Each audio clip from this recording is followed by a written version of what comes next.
Bonjour, je vous montre aujourd'hui comment je réalise mes projets. On commence par la modélisation sur Fusion 360 pour créer un objet unique de A à Z. Si mon partage peut vous aider à progresser dans vos propres créations, j'en suis ravi. Et pour aller plus loin, je vous mets à disposition une application que j'ai conçue moi-même pour gérer vos stocks de filaments. N'oubliez pas d'en profiter. Nous voici dans Fusion. Depuis la mise à jour, de nouvelles options sont apparues ici. Pour l'instant, on ne va pas s'en occuper. On choisit simplement Hybride et Millimètre, puis on clique sur Créer. Une fois sur la page principale de Fusion, il peut arriver, après une mise à jour ou même une installation, que le logiciel s'ouvre dans une autre langue.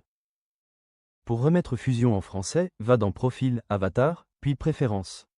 Dans l'onglet Général, choisis la langue. Et tant qu'on y est, on vérifie aussi que l'unité est bien réglée sur millimètres. Dans Unité par défaut et dans Fabrication, on vérifie que c'est bien en millimètres, puis OK. Le reste ce sont des réglages comme dans tout logiciel. Ici, je ne vais pas vous parler de 36 raccourcis clavier, juste 2 ou 3. Le but, c'est surtout de vous faire connaître les différents emplacements des onglets et sous-onglets. On commence par le déplacement. En bas, vous avez Orbite. Ça permet de tourner autour de la pièce comme ceci. Cela permet d'inspecter votre pièce dans tous les sens. Vous avez sûrement remarqué qu'en haut à droite, le cube tourne en même temps. Pour l'utiliser, clic souris gauche, vous laissez appuyer, vous bougez comme ceci, tout autour, puis vous relâchez. Ensuite, on voit que sur le cube il y a des faces. Cliquer sur une face permet d'aller directement sur la vue correspondante. Avant, arrière, droite, gauche, dessous, etc. Puis, en cliquant par exemple sur le nom, face, cela vous ramènera directement sur la vue correspondante. Au suivant, l'onglet Regarder permet de visualiser une face choisie, comme ceci. En troisième onglet, on a Panoramique, qui permet de se déplacer latéralement haut, bas, gauche, droite, et pour quitter l'outil vous pouvez utiliser la touche Échappe, un clic souris, ou un clic droit puis OK ou Annuler, comme pour toutes les manipulations. Pour l'onglet Zoom, cela permet de zoomer ou dézoomer et ensuite Échappe. Maintenant, on arrive sur l'onglet La fenêtre de zoom avec Ajuster, qui permet de se replacer correctement, un peu comme la petite maison à côté du cube. Maintenant, dans le même onglet, avec la petite flèche, il y a Fenêtre de zoom. En cliquant dessus, vous choisissez un endroit précis de votre pièce, vous relâchez et le zoom se fait automatiquement à l'endroit voulu. Personnellement, tous ces onglets que l'on a vus jusqu'à présent, je ne les utilise pas, clavier et souris me conviennent mieux. Pour les onglets suivants, ils vont nous servir. Dans Paramètres d'affichage, dans la flèche, Style visuel permettent de voir votre pièce de différentes façons, comme ombré par exemple, qui donne une finition lisse, comme si vous l'aviez en main ou fraîchement sorti d'impression. Ensuite, sous ombré, on a ombré avec arête masquée, qui permet de voir les arêtes à l'intérieur de la pièce. Et on a aussi ombré avec arête visible uniquement, c'est celui que j'utilise le plus. Sinon, il reste les 3 effets filaires, comme passer un scanner à l'hôpital pour voir le squelette de votre pièce. Dans le même onglet Paramètres d'affichage, onglet L'environnement permet de mettre l'écran en noir, d'activer les options pour daltonien et bien d'autres réglages similaires à ceux que vous propose Windows, et je vous invite à aller voir. Puis l'onglet Les réglages graphiques dépendent des performances demandées. Pour l'onglet Les effets, ils permettent par exemple de donner un effet miroir ou une ombre au sol pour refléter votre pièce, ce que l'on utilise en général après avoir ajouté un rendu d'environnement avec un arrière-plan, comme une montagne où l'on voit notre ombre au sol, et je vous laisse découvrir tout cela plus tard. Puis passons à l'onglet Accrochage, où la seule option réellement utile est Accroche à la grille, en automatique ou non, et si vous voulez placer un point précis et que ça s'accroche à 1 mm à côté par exemple, c'est ici qu'on décoche l'option. Personnellement le reste je n'y touche pas, et passons enfin au dernier onglet Écran multiple, qui divise l'écran en 4, voilà pour cette barre d'onglets. Sous cette barre d'onglets que l'on vient de voir, on a une barre historique qui pour l'instant est vide, et on en reparlera pendant la leçon car on va provoquer une erreur pour vous montrer comment modifier ou réparer. Ensuite à l'écran de gauche il y a le navigateur, où il y a des volets qui peuvent être ouverts, et on fera la même chose au fur et à mesure, comme pour les sauvegardes et la manière de récupérer un fichier après l'avoir mis à la poubelle. Cela permet de mieux comprendre, car si je vous avais tout expliqué maintenant sans rien montrer, vous n'auriez rien compris, donc le faire en même temps pendant la leçon est bien plus utile. Nous allons donc passer directement à un tour d'horizon de la barre, où l'on trouve solide, surfacique, maillage, tôlerie, plastique, géré et utilitaire, qui auront chacun des volets comme créer, modifier, assembler ou configurer, tandis que les suivants comme construire, inspecter, insérer ou sélectionner garderont toujours la même fonction contrairement aux autres qui changeront selon le mode, par exemple entre solide et surfacique, mais nous rentrerons plus en détail là-dessus par la suite. Tout cela, on va dire que c'est la partie secondaire, car pour créer une forme ou la modifier il faut déjà la dessiner, donc dans Solide il y a créer une esquisse, et il suffit de cliquer dessus. Donc une fois créé une esquisse, on fait apparaître 3 plans, la vue de face, la vue de haut et la vue de droite, et nous allons prendre la vue de haut et comme vous le voyez en passant la souris dessus la zone devient grise, puis il suffit de cliquer dessus avec le clic gauche. Comme vous le voyez, la barre d'onglet a encore changé, et nous allons les apprendre au fur et à mesure, donc on va débuter avec certaines et laisser les autres de côté jusqu'au moment où l'on en aura besoin, et l'enchaînement se fera tout en douceur, sans rien oublier au bout d'une heure. Tout cela correspond à des onglets de raccourcis, mais au début nous passerons surtout par les volets comme ceci pour vous apprendre à les repérer, donc sans utiliser de raccourcis clavier sauf 2 ou 3 qui seront tout le temps utiles. Au milieu de votre plan, vous avez vos axes Y, X et Z avec votre point 0, et on conseille de l'utiliser et on va le voir tout de suite. On continue donc avec la suite, allons dans Créer, puis Ligne, et prenons le point 0 pour partir vers la droite sur 50 mm, et comme on peut le voir la ligne est contrainte puisqu'elle apparaît en noir donc elle n'est pas déplaçable, et il est possible d'écarter la cote ou de double-cliquer dessus pour lui donner une nouvelle valeur, par exemple 60 mm. Refaisons une ligne au-dessus des 60 mm, et cette fois, comme elle n'est pas placée sur le point 0, elle bouge dans tous les sens, mais la cote l'empêche de s'agrandir sauf si l'on double-clique dessus. Refaisons encore une troisième ligne, et cette fois, comme aucune cote n'est donnée et que l'on valide simplement avec Entrée, elle reste évidemment en bleu donc elle bouge librement, et puisqu'elle n'est pas contrainte par une cote, il est possible de l'agrandir ou de la raccourcir manuellement. Pour conclure, c'est exactement la même logique pour toutes les autres fonctions comme le cercle, le carré et le reste des outils, qui réagiront de la même manière selon qu'ils sont cotés, contraints ou laissés libres. On va maintenant voir certaines fonctions. Toujours dans Créer puis Ligne, et refaire une autre ligne en cliquant sur le petit rond vert, ce qui permet de ne pas créer une nouvelle ligne mais de repartir directement, en la plaçant bien verticalement cette fois, et pour être certain que les deux lignes sont parfaitement droites. Il suffit d'utiliser l'onglet horizontal, vertical, puis de cliquer sur les lignes afin de les aligner correctement. Elles doivent être au plus proche de la verticale ou de l'horizontale. Refaisons une autre ligne dans Créer, même si cela n'a pas de rapport direct. Plaçons-la cette fois au point 0. Puis Entrée, puis créons une nouvelle ligne verticale et, avant de valider, on peut voir qu'un petit logo apparaît sur la ligne lorsqu'elle est parfaitement droite, que ce soit verticalement ou horizontalement, ce qui confirme son alignement, puis on valide avec Entrée, et tout en haut, dans l'onglet des contraintes, on choisit Coïncide, on clique sur ce point-là. Puis sur l'autre ligne, et comme cette ligne est déjà contrainte, on est certain qu'elle ne bougera pas. Je refais une ligne quelconque, donc en bleu puisqu'elle n'est pas contrainte, puis je vais dans Contraintes. Bloquer, libérer, et je clique sur ma dernière ligne qui passera alors en vert, comme si elle recevait une contrainte, et il suffit de recliquer pour la remettre en bleu. Voilà, on verra le reste sur les parallèles, les coupés, etc.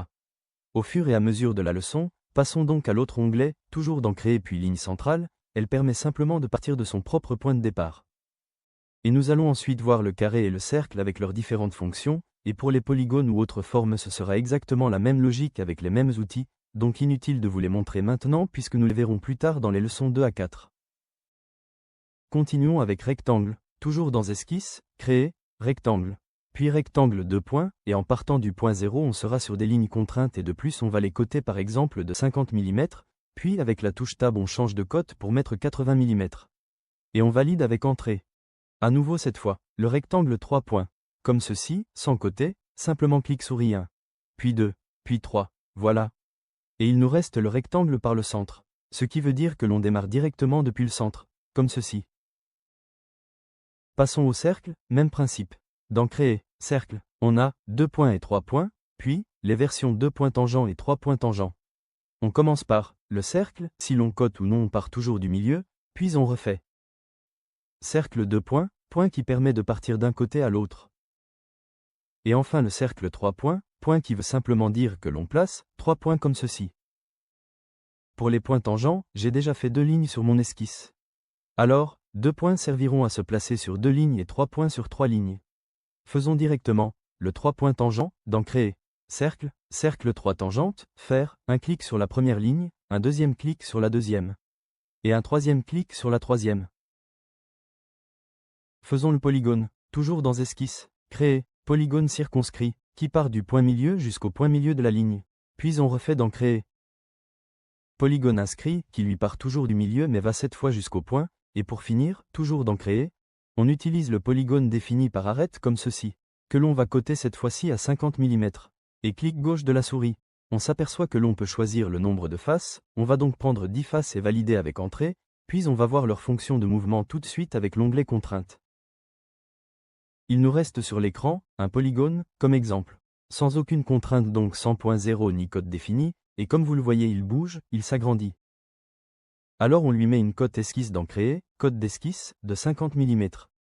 Touche Entrée.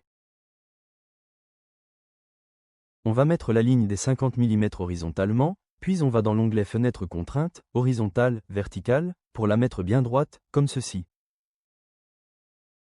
Je ferme ici, en haut, je clique sur la croix et je choisis Ne pas enregistrer. Et voici notre page d'origine, n'allons pas plus loin pour l'instant, on aura à peu près les mêmes fonctions en général pour les autres onglets donc on aura l'occasion de les faire un peu plus tard, ensemble. Maintenant on va voir comment créer des formes, faire des extrusions, des déplacements, des congés, réaliser une première pièce pour pouvoir la sauvegarder de plusieurs façons, et surtout découvrir la barre d'historique et le navigateur, sans oublier comment récupérer un fichier supprimé, et le plus important, comment transférer votre fichier sur le bureau de votre ordinateur pour ensuite l'envoyer à votre imprimante.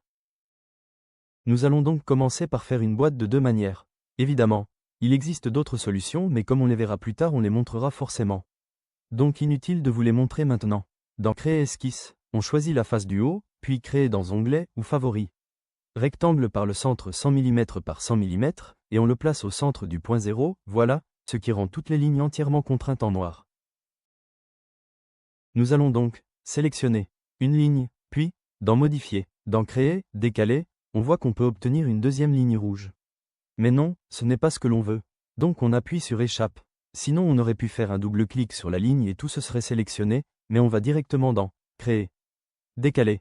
On sélectionne la ligne et cette fois tout sera automatiquement sélectionné. Et on met -3 mm pour être à l'extérieur. On aurait pu faire des lignes ou encore créer un autre rectangle par le centre de 106 mm, ce qui reviendrait exactement au même résultat. On a fini avec notre esquisse. On fait terminer l'esquisse et on se retrouve sur la page principale. Puis on va lui donner une structure.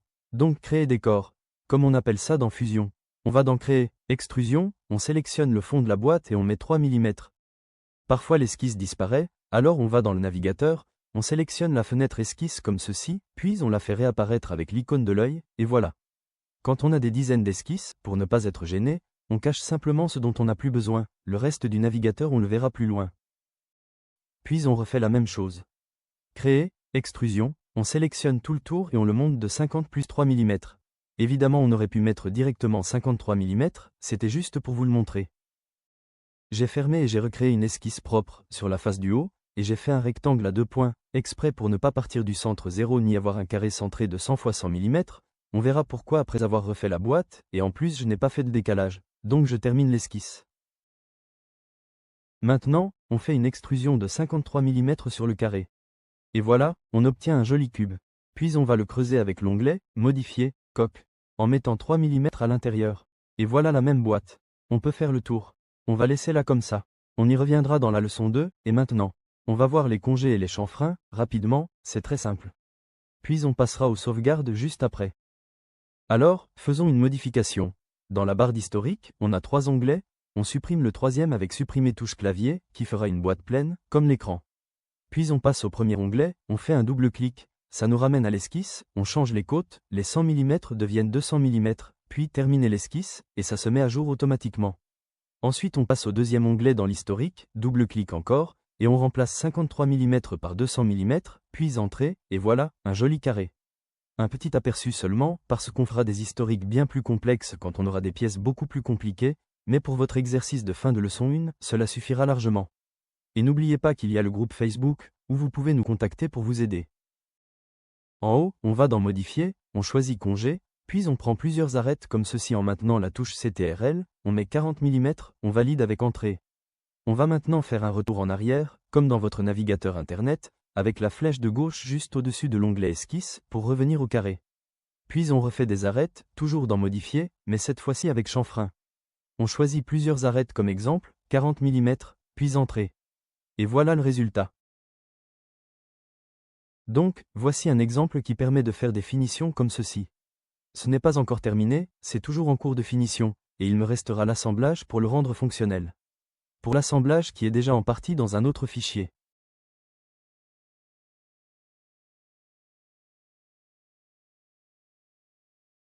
Passons à la sauvegarde. En haut, on clique sur l'icône en forme de disquette, on lui donne un nom, puis dans Location, qui correspond à l'endroit où la sauvegarde va atterrir, On ne touche à rien pour l'instant, on verra dans les cours 7 et 8. Cette méthode est largement suffisante pour la plupart des personnes. Il ne reste plus qu'à cliquer sur Save pour valider. On revient sur une page propre. On va dans le petit logo à gauche de l'écran, afficher le panneau de données, on clique dessus et la fenêtre s'ouvre. Votre sauvegarde s'y trouve, la mienne s'appellera sans nom. Quand vous y êtes, vous faites un double clic, et voilà, la pièce revient dans notre page. Maintenant, on va l'envoyer sur le bureau de votre ordinateur, pour l'avoir en sauvegarde externe. C'est d'autant plus important que dans la version gratuite de Fusion 360, on n'a que 10 unités de sauvegarde. Il ne faut jamais remplir la 10e, sinon toutes les options de sauvegarde seront bloquées. En résumé, on peut aller jusqu'à 9, et si besoin on vide, et là vous êtes illimité, donc pas d'inquiétude. Pour sauvegarder sur le bureau, on va dans Fichier, tout en haut de l'écran, puis Exporter. On donne un nom, puis on choisit le type, toujours en F3D, et pour la location, on sélectionne le bureau avec la petite flèche. On va chercher « Bureau » par exemple. Ensuite on clique sur Enregistrer et Exporter. Voilà, le fichier atterrit sur votre bureau. Passons maintenant à la destination sur votre bureau. Pour ensuite envoyer le fichier vers votre imprimante 3D. Dans la barre navigateur, juste en dessous de votre fichier. Par exemple 0,01 V7, faites un clic droit, une fenêtre apparaît, allez sur « Enregistrer en tant que maillage ». Clic gauche, une autre fenêtre s'ouvre à droite de l'écran, on reste comme moi ici, sauf dans Structure.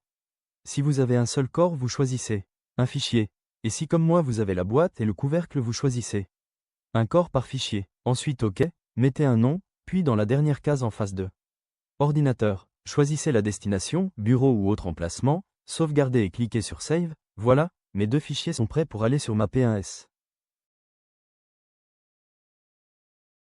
Continuons un peu. On va voir comment rendre une ligne cachée pour qu'une extrusion crée un corps complet sans morceaux, par exemple une ligne inutile. Voici déjà deux carrés, faisons une ligne dans chaque carré. Dans le premier carré, cliquez sur la ligne pour qu'elle devienne bleue, puis allez dans Type de ligne à droite, dans la palette d'esquisse, sur le premier logo appelé Construction, cliquez dessus, comme vous le voyez. La ligne devient en pointillé, et ensuite, terminez l'esquisse, allez dans Extrusion, et vous verrez que le type de ligne prend tout le carré, contrairement au deuxième qui, lui, est en deux parties. Maintenant, j'ai déjà créé des lignes, on va voir certaines contraintes qu'on n'a pas encore vues et qui sont utiles pour votre exercice. Pour l'horizontale, verticale. Puis bloqué et libéré, représenté par le cadenas, on les a déjà faites. On commence par coïncide, qui permet de raccrocher un point à un autre point ou à une ligne, comme ceci. La tangente permet de sélectionner un cercle et une ligne, comme ceci. Pour l'onglet, égal, met une ligne à la même longueur que l'autre. L'onglet, parallèle, elle sert à remettre une ligne parallèle. L'onglet perpendiculaire remet la ligne perpendiculaire. L'onglet milieu, juste après le cadenas, sert à replacer la ligne exactement au centre. Et enfin, concentrique ramène un cercle sur l'axe de l'autre, comme ceci. Et puis, bien pratique, dans Modifier, Prolonger, cliquez la ligne à prolonger sur l'autre, comme ceci. Parlons un peu des extrusions. J'ai déjà fait une esquisse en deux parties, prenons le côté gauche, extrusion avec la touche E ou dans Créer flèche vers la droite extrusion. Faisons celle de gauche dans le carré à 50 mm, puis refaisons l'autre à 60 mm. Restons comme c'est affiché, dans le tableau, on voit la ligne opération, régler sur joindre, ce qui veut dire que cela fera une fusion avec les pièces autour, donc un seul corps. Si on choisit Nouveau corps, cela crée deux corps séparés, et dans le navigateur à gauche, dans Corps, petite flèche, on voit bien qu'on a deux corps, alors que si on avait fait joindre, on en aurait eu un seul. Retournons, maintenant, dans la fenêtre de droite, on a aussi Couper, qui permet de faire comme ceci. Et Nouveau composant fera apparaître une nouvelle catégorie dans le navigateur, qui sera considérée comme une pièce totalement séparée, avec ses propres esquisses, ses propres corps, etc. Et dans la fenêtre d'extrusion, on a dans la ligne Démarrer l'option que l'on utilise le plus, Plan de contour. Juste après, Décalage permet de se décaler et de commencer l'extrusion à partir de cette distance, et Objet permet de démarrer l'extrusion à partir d'un autre corps, comme ceci.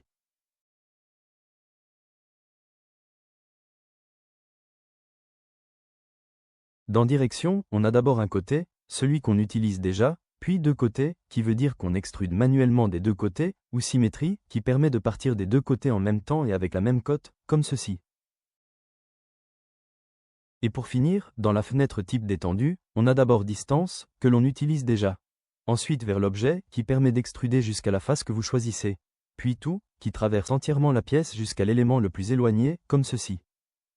Je vous invite maintenant à regarder le contenu du fichier, sauf si déjà fait.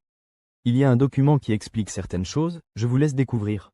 Si toutefois un problème survient, le groupe Facebook sera là pour vous répondre.